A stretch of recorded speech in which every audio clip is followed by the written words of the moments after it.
Sağlam Para kanalına hoş geldin. Türkiye'de enflasyonun seyri ve ekonomik beklentiler de 2025'e doğru. Türkiye dünyanın en yüksek enflasyonuna sahip ülkeler arasında yer alıyor. G20 ülkelerinin arasında bu konuda Arjantin'in hemen ardından ikinci sırada bulunuyoruz. Son veriler enflasyonda bir düşüş eğilimi olduğunu gösteriyor. Ancak bu düşüş ekonomik politikalardaki değişiklikler, alınan önlemlerin etkinliğiyle yakından ilişkili. 2025 yılında enflasyonun hangi hızla düşeceğini, faiz politikaları, maliye politikasının sıkılığı, Merkez Bankası'nın yüksek faiz indirimlerine gitmesi durumunda tüketimin artışıyla birlikte enflasyonun yeniden yükselme riski bulunuyor. Aynı zamanda kamu harcamalarının kontrol edilememesi de bu düşüş sürecini sınırlandırabilir. 2025 yılında enflasyon %30'un altına düşme ihtimali hala masada. Ancak bu durum sürdürülebilir maliye politikalarına ve ekonomik reformlara bağlı.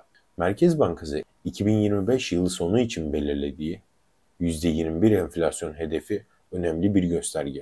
Ancak geçmiş yıllarda bu hedeflerin tutturulamamış olması kamuoyunda güvensizlik yaratıyor. Türkiye tam bağımsız bir merkez bankası olmayışını enflasyon hedeflerinin gerçekleştirilmesini daha da zorlaştırıyor. Bu bağlamda enflasyonla mücadele özellikle Merkez Bankası ve TÜİK gibi kurumlara duyulan güvenin arttırılması kritik bir öneme sahip. 2024 yılında politika faizlerinde yapılan değişikliklerin tüketim ve tasarruf üzerindeki etkileri dikkat çekiciydi. Bu yılda Merkez Bankası'nın kararları döviz kurlarını kontrol altında tutma çabasıyla birleşecek gibi görünüyor. 2025'te ise kontrolü bir döviz kuru rejimi ile ithalat maliyetlerini baskılayarak enflasyonu düşürme stratejisi devam edecek. Ancak bu tür politikaların başarıya ulaşabilmesi için sadece para politikası değil, aynı zamanda hükümetin maliye politikaları da kritik bir rol oynuyor. Enflasyonla mücadelede ortak sorumluluk. Türkiye'de yaklaşık 20 puanlık bir enflasyon düşüşü büyük ölçüde sıkı para politikaları sayesinde gerçekleşti. Ancak bu başarıyı sürdürebilmek için maliye politikalarının da aynı ölçüde sıkı olması gerekiyor. Mehmet Şimşek 2024 yılında uygulamaya çalıştığı sıkı maliye politikaları siyasi zorluklar nedeniyle yeterince etkili olamadı. Özellikle kamu harcamalarının yüksek seviyede seyretmesi ve vergi reformlarının uygulanması enflasyonla mücadeleyi sınırlandıran unsurlar arasında yer alıyor. Adil bir yük paylaşımı için yerel yönetimlerle işbirliği önem kazanıyor. Örneğin belediyelerin sosyal yardımları arttırması ekonomik sıkıntılardan etkilenen vatandaşlar için bir rahatlama sağlayabilir. Bedava ulaşım, çocuklara ücretsiz yemek yardımları, düşük gelirli hanelere yönelik destekler bu dönemde kritik öneme sahip.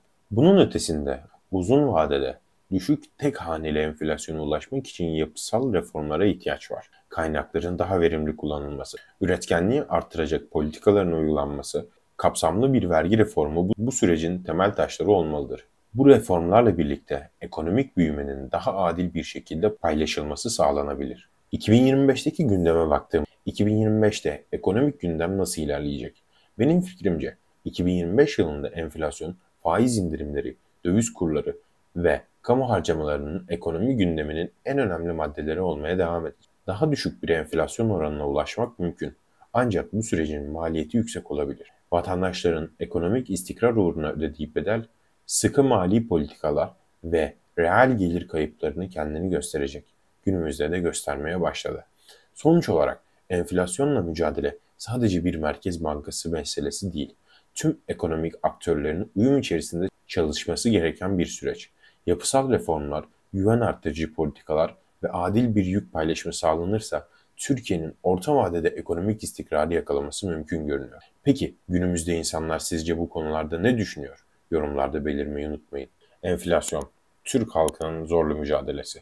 Türk halkının enflasyonla mücadelesi bir nevi sürekli yükselen bir merdiveni tırmanmaya benziyor. Bu merdiven basamakları fiyat etiketleriyle gördüğümüz rakamlar gibi her gün daha da yükseğe çıkıyor. Halk bu merdivenleri tırmanırken sırtında geçim yükü taşıyor. Gıda, kira, ulaşım, eğitim, sağlık gibi ihtiyaçlar sırt çantasındaki ağırlıklar gibi giderek artıyor. Merdivenin tepesine ulaşmak bir umut gibi gözükse de her adımda yeni bir zorlukla karşılaşılıyor. Elektrik faturası bir basamakta, market fiyatları diğerinde engel oluyor. İnsanlar bir basamağa atlarken nefeslenmek için durmak istiyor. Ama bu defa zaman aleyhlerine işliyor. Çünkü merdiven sabit değil, sürekli yukarı doğru hareket ediyor. Durduğunuz an geriye düşme riskiyle karşı karşıyayız. Ancak bu mücadele Türk halkı sabır ve dayanıklıkla hareket ediyor. Tırmanırken birbirine yardım eden aileler, tasarrufla yükünü hafifletmeye çalışan bireyler ve alternatif yollar arayan girişimciler var. Bu zorlu merdiveni tırmanmak bir yandan dayanışmayı güçlendiriyor, diğer yandan da yaratıcı çözümler doğuruyor. Günün sonunda bu merdivenleri çıkmak sadece bireysel çaba değil ve halkın yükünü hafifletmesiyle mümkün olabilir.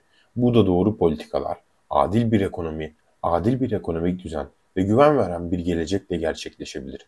Çünkü halk ne kadar yorulsa da tırmanmaya devam eder. Yeter ki umut ışığı tepede gözüksün. Bizi izlediğiniz için teşekkür ederiz. Bu tarz videoları beğendiyseniz beğenmeyi ve abone olmayı unutmayınız.